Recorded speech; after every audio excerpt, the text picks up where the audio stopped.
Happy gardening. So I thought I would try vlogging and letting you know how things are going here in the garden, in the homestead, and what I'm up to. This is probably going to be a lot more casual than my informative videos, such as the soil videos, but I think it will be fun. Arizona decided to be summer again. It said, no, we are not done with summer, and it decided to be 107 and 108 every day. I don't think any of us planned for it. I even started all my seedlings for the fall. I have a whole bunch of starts. Some of them already died because, I mean, what are they gonna do? I couldn't keep them inside any longer. I brought them outside when it was in the 90s, and then it spiked back up.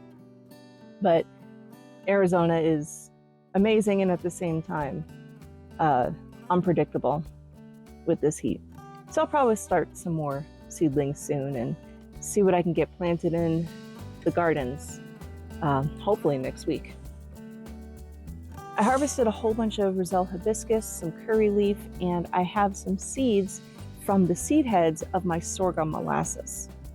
So I grew a lot of sorghum molasses this year because I heard it was very heat tolerant and you can make your own molasses from it. So I'm pretty excited about it. But I didn't grow a lot and I didn't grow enough for it to be worthwhile. I just grew it to see how it would do. And next thing you know, it's growing itself back. And I had no idea that sorghum molasses does this. But as you can see, it's growing back from the cuttings. So I'm just gonna let it be and see how fast it grows back and how it does. But if it doesn't last very long, I'll rip that out and then use this bed for something else. No big deal. The loofahs have also gone crazy this year. I've never had this many loofahs before.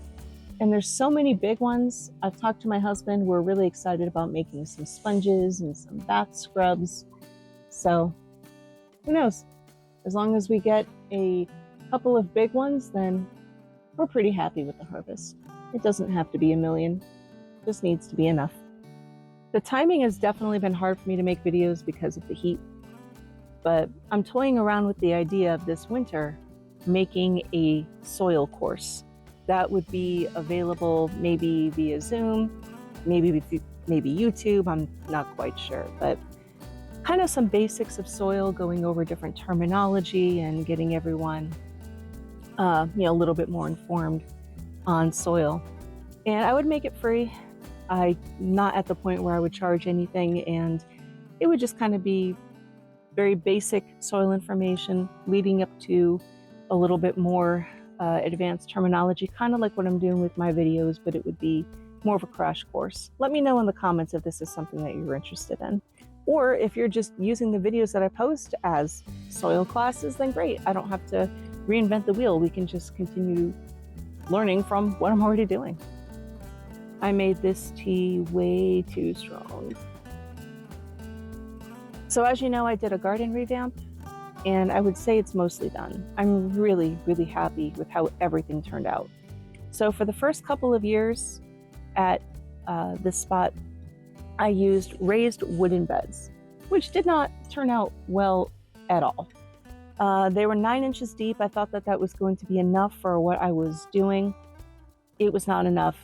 And even though the wood was sealed and treated with environmentally friendly, eco-friendly products, it still didn't last with this heat. It warped, it fell apart, and I just was fed up with it. The more that I saw some friends of mine, like Tiffany from Team Benson's Garden, use Vago beds, the more I was interested. But it was the price that kind of threw me off at first, and I decided to bite the bullet and just get this garden revamped with Vagos, because I'm not going to spend the time and energy worrying about how things are growing and if the beds are holding up at the same time. I just want to worry about how things are growing. So now the garden is set up with 8 different Vago gardens. So they're numbered 1 through 8. There's a giant shade cloth over everything. I had to put my husband and I put a couple pool noodles up because the cattle panel was trying to stick through the shade cloth, and not about to let that happen. The one big project that we have left here are these poles that hold everything up because they're not as solid as Amazon had advertised. So instead, we're going to go to Home Depot and get the solid steel poles that you see for fences, and we'll put that up this winter when we can take the shade cloth down. It was supposed to come down soon, and then that didn't happen, did it? No. 108 degrees. Joyous. I can't complain. I'd rather have this in the snow. This is also my first year growing amaranth, and that's what this plant over here is. See how it's been trying to get into the picture? It wants its screen time. Never harvested or grew amaranth before either, but I see all the little purple flowers on it, so I'm pretty excited to see how this goes. Luckily, more than I had planned had lasted through the summer. So I did end up losing a couple of things. I lost my apricot tree, which is a shame. I really wanted to get some delicious apricots and eventually make some apricot jam, but the tree went to fruit tree heaven and decided to no longer be with us. It's here in spirit, but no longer alive, and that's okay. What will go in that place is the lemon tree. That way the orchard has a combination of stone fruits and some citrus. But more than I thought was going to survived. We were supposed to get a pretty decent monsoon season this year, and that didn't happen. But I'm very grateful for what is here. The curry trees have thrived, the peach tree, my moringas have done better than ever, Barbados cherry. My basil has exploded, which I let go to flower so that way the pollinators, the bees, can travel between the basil and the loofah and the Brazil hibiscus because they're all over everything. Anything with a flower, they're all over, and I don't want to disturb their peace and happiness. My zucchinis are faring very well. The Jew's mallow. I am still dealing with a little bit of a soil problem. It looks like I may have some black leaf spot, but my friend Tiffany, again, because she's amazing, from Team Benson's Garden recommended food grade hydrogen peroxide, which I bought from Amazon, about 12%, started using that, and the amount of growth that I have seen from that is incredible, because not only does the hydrogen peroxide kill the bad bacteria, it adds oxygen to the soil, which the plants then suck up and use for rapid growth. I know that at certain dilutions, it could harm good bacteria, good microbes, and so we need to be very careful of that, and I am. I only do about 2 tablespoons per gallon of water, which is very diluted, but I've seen a huge improvement. I just can't do the full treatments on everything that I want until I'm able to chop some of these things down. But I'm also using a organic fungicide, and I've seen improvement. We'll just have to see how it goes, but things are improving.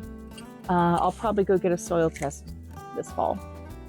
I also welcomed a starfruit tree and a black Suriname cherry tree from my friends Jay and Eric at Arizona Fruit Trees. If you haven't been to his place, please go. It is an absolute hidden gem. They are so amazing and knowledgeable about fruit trees. You can find almost anything and everything, and you're going to get high quality trees. I absolutely love Jay and Eric and Arizona Fruit Trees. The things that have lasted the most in my garden has been from them. And they just know how to take care of things right. Very knowledgeable. They also have a YouTube channel, which I will link right here. This tea is so good, but it's strong. We also got the Vago composter, which my husband and I are really excited about. And that was a hard decision to make, not just because of price, but because of the composting system that we were already using. So I have these black barrels in my garden that were at different stages of composting, and it worked. I was getting great compost out of them. Bringing the food from inside the kitchen outside and putting it in these bins until about a week and a half, 2 weeks ago, my husband helped me put a bin of food into the composter, the black bin over here, and I heard him scream. There was a rat, and we're not happy about that. So I don't know how much of the compost that rat has gotten into, so therefore I am deeming every bin unusable, just to be safe. I did a check of the garden. I have seen no poop. I have not seen any sort of damage from the rats. I'm wondering if that was a one-time thing, but we're not going to invite them. I don't want to, there's a hard line between protecting your garden and having to hurt an animal, right? Obviously, that's a very hard decision for anyone to make, and I really don't want to have to do it. We just want them to go away. So we got rid of we're getting rid of the black composters and instead using the Vago, which so far has been awesome. Look at this compost.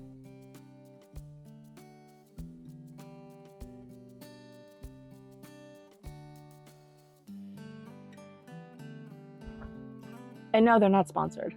I have a lot of Vago stuff, and I think they know about me. But, of course, my phone overheated and died. So anyway, that's vlog number 1.